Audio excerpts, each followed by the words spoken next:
Fala pessoal, aqui quem está falando é o Weber do canal Vencendo Obstáculos. O vídeo de hoje é para falar um pouco sobre essa lei 13.463 de 2017. É a lei que trata sobre o cancelamento das RPVs e precatórios. E o motivo de eu ter escolhido essa lei para falar hoje, porque quando eu fui almoçar e fui dar uma olhada no celular, me apareceu essa seguinte notícia. Essa notícia ela trata de um embargo de declaração no Supremo Tribunal Federal, que foi oposto numa ação direta de inconstitucionalidade que a gente vai ver aí abaixo. Bom, antes de iniciar efetivamente o vídeo, vale a pena sugerir a leitura do artigo 100 da Constituição da República Federativa do Brasil, da Resolução 303 do CNJ, da Resolução 458 do CJF, da Resolução 405, nem tanto, embora eu deixe o link na descrição de todos esses atos normativos aí e da Constituição da República, porque na verdade ela foi revogada pela 458. Na verdade, eu só faço menção a ela porque ela foi referida numa exposição de motivo de um projeto de lei que resultou nessa lei de que a gente vai tratar agora. Mas vamos para o conteúdo do vídeo. Como que era antes de essa lei ser sancionada? A parte tinha um direito e ela ingressava em juízo pleiteando esse direito. E o juiz dizia se ela tinha ou não direito. Se ela tivesse direito, após o trânsito julgado dessa sentença, se iniciava um novo momento do processo. Atualmente se chama de cumprimento de sentença. É uma nova fase do processo. E após esse cumprimento de sentença, o juiz homologar o valor, se essa decisão dele for preclusa, se ela não tiver sido objeto de nenhum recurso, o juiz ele expede uma requisição. Se essa requisição for até de 60 salários mínimos, ele expede uma RPV. Se for mais de 60 salários mínimos, ele expede um precatório. E como que isso funciona? Ele apresenta esse precatório para o tribunal afere a regularidade formal daquele precatório. Se todos os dados necessários estão naquele precatório, estando naquele precatório o tribunal, depois de um determinado prazo, e que prazo é esse, Weber? Leia o artigo 100 da Constituição da República. Mas com relação ao RPV é de 60 dias. Atualmente, com relação ao precatório, os precatórios que entrarem no tribunal até 2 de abril do ano em vigor, do ano corrente, serão pagos até o final do exercício seguinte. É isso que diz, basicamente, o texto da Constituição. E onde era depositado esse valor? Quando eu entrei na Justiça Federal, esse valor era depositado exclusivamente na Caixa. Atualmente não é assim. Atualmente é depositado na Caixa ou no Banco do Brasil. Já houve casos que eu vi que foi depositado uma parte na Caixa e uma parte no Banco do Brasil. Não me perguntem por quê, porque eu também não sei dizer, mas isso daí é irrelevante para o conteúdo do vídeo. Com relação ao projeto de lei 7626 de 2017, cujo link vou deixar na descrição também, o que eu destaquei de relevante é o seguinte: a própria AGU tinha um parecer que era favorável ao reingresso desse recurso no Tesouro Nacional, né, no orçamento da União, a devolução do valor para a União. O Poder Judiciário, aquela resolução que eu citei lá no início, a 405, ela também reconhecia que poderia haver o cancelamento após 2 anos sem saque. O impacto direto era um impacto absurdo de 8,6 bilhões de reais e havia créditos que não tinham sido levantados há mais de 10 anos. Então, é realmente algo muito importante. A União ela tem que cumprir o seu mistério constitucional. Ela faz isso por intermédio de receita, né? Eu vou fazer um vídeo sobre direito financeiro, sobre direito tributário, sobre direito econômico, mas no que se refere ao direito financeiro, tem lá a 4320 de 64, que trata do assunto de direito financeiro, e a União ela tem lá a sua receita originária, tem sua receita derivada, e ela ofere renda por intermédio de impostos, ou ela explora o patrimônio, o seu próprio patrimônio, né? Ou ela tem que arrumar outra forma de arrumar recursos. Se a União tem que cumprir o seu mistério constitucional, aí embaixo eu vou falar um pouco sobre o artigo 3º da Constituição, ela precisa de recursos para isso. E não é nenhum absurdo ela reaver esse dinheiro que está parado lá e o titular do crédito não pega. Crédito há mais de 10 anos sem levantar, isso é um absurdo. Então, assim, independentemente do presidente que esteja no poder, se é o Tancredo, que mal assumiu, se é o Sarney, o Collor, Itamar, FHC, Lula, Dilma, Temer ou Bolsonaro, o fato é que o Estado ele tem que prestar o serviço público e tem que atender à finalidade que o próprio texto constitucional fala que ele tem que atender. Aí vocês vão perguntar, poxa, velho, você é favorável a colocar 8,6 bilhões de reais nas mãos do golpista? Eu não vejo política dessa forma. Eu acho que isso é chutar solo. Esse assunto ele já é um assunto batido. O Brasil ele deveria pensar mais em se unir, em caminhar junto. O brasileiro deveria pensar em caminhar junto. A gente está à beira da Terceira Guerra Mundial, então deixa esse passado para trás. Na verdade, eu não estou colocando 8,6 bi na mão do Temer. Eu estou colocando 8,6 bi na mão do governo federal. E se a gente não ficar em cima ajudando a fiscalizar o orçamento, eles vão fazer o que eles quiserem com o nosso dinheiro. A realidade é essa. Eles vão sumir com todo o dinheiro? Não, com todo o dinheiro eles não vão sumir. Mas a gente também tem que criar a consciência de que a gente precisa ficar de olho no orçamento, precisa dar uma olhada na lei orçamentária anual e precisa participar mais da coisa pública. Já que esse vídeo não tem conteúdo político, eu vou aproveitar um pouco para dizer um pouco sobre em quem eu votei. Eu votei nesse candidato que está aí, o livro dele realmente é um livro muito bom. Para mim, era o mais preparado dos candidatos, mas infelizmente ele dá uma derrapada. Toda eleição ele consegue dar uma derrapada. Nessa eleição, para mim, a derrapada que ele deu foi com um comediante, não deveria ter feito aquilo, mas talvez ele se aposente como o melhor presidente que nós tivemos. E aí eu realmente não sei dizer quem seria melhor, seria ele ou o Enéas Carneiro, mas isso daí é irrelevante também para o conteúdo do vídeo. E o que é relevante para o conteúdo do vídeo? Independentemente de quem seja o presidente, existe a grande questão do check and balance. Check and balance é uma expressão para falar sobre freios e contrapesos. O que seria freio e contrapeso? Um poder, ele na verdade está sempre limitando o outro. Ele está sempre falando, olha, você está avançando demais, volta para cá, não vai para lá, volta para cá, você está errado, cumpre a Constituição. Sempre um puxando o outro para que seja observada a regra do jogo. O artigo 2º da Constituição ele fala que são poderes da União independentes e harmônicos entre si, o executivo, o legislativo, não, na verdade é lege, né? Legislativo, executivo e judiciário. Nenhum está acima do outro, nenhum está acima da Constituição, são independentes e harmônicos e cada um exerce parcela da soberania nacional. O fato é que com Bolsonaro ou com Lula, o Brasil não vai virar Venezuela e também não vai virar Argentina, menos ainda Cuba. Eu gostaria que o Brasil tivesse nessa lista que está aí do lado, que é a lista de IDH, né, os maiores IDHs do mundo. Mas enquanto a gente não largar de mão essa polarização e prestar atenção no que efetivamente merece a nossa atenção na nossa república, a gente não vai aparecer nessa lista aí. Não é nem dos 10 mais não, né? São 17 ali. Seguindo no conteúdo do vídeo, eu falei que ia apresentar o artigo 3º da Constituição da República.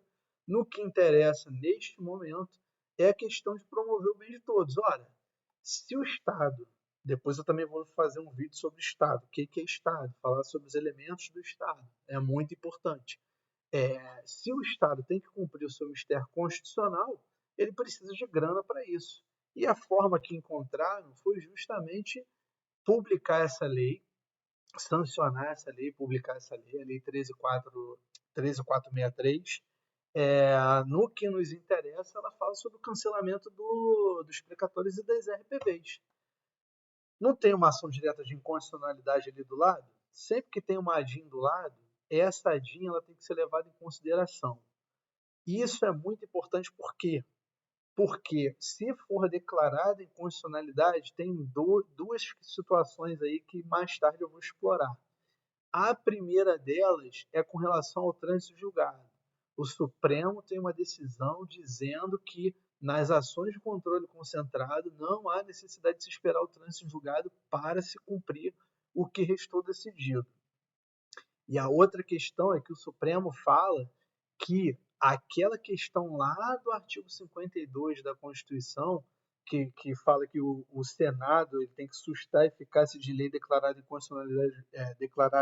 inconstitucional pelo Supremo, na verdade ela tem efeito meramente de dar publicidade ao que restou decidido. O efeito da declaração de inconstitucionalidade ou de constitucionalidade, ele é imediato, ele produz efeitos naquele momento. Então, muito embora esteja aí, esse texto não esteja arriscado, esse artigo 2º não produz mais efeitos.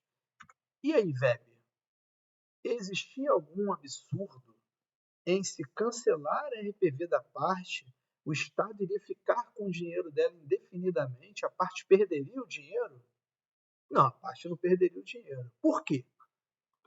Dá uma lida nesse texto que está embaixo. Esse texto que está embaixo ele esclarece bem o que acontecia.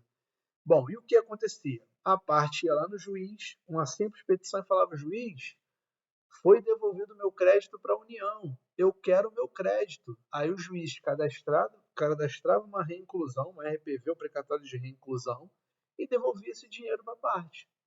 Mas ela poderia fazer isso a qualquer tempo?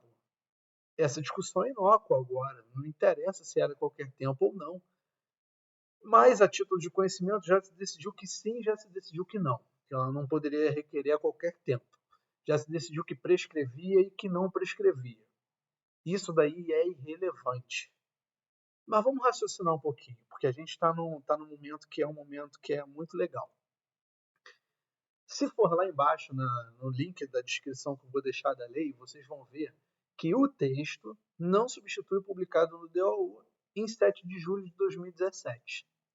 Tá, Weber, por que você separou isso? Porque para pensar. 2 anos de 7/7 de 2017 dá 7/7 de 2019. Por quê, Weber? Porque há um dispositivo legal que fala que quando o prazo é contado em ano, ele não fala acima de 2 anos, então é contado em ano o prazo. Se for contado em ano, o prazo é contado de data em data. Então, de 7 de julho a 7 de julho. 7 de julho de quanto? 7 de julho de 2019. Beleza, em 7 de julho de 2019 já ocorreu lesão ao direito? Não.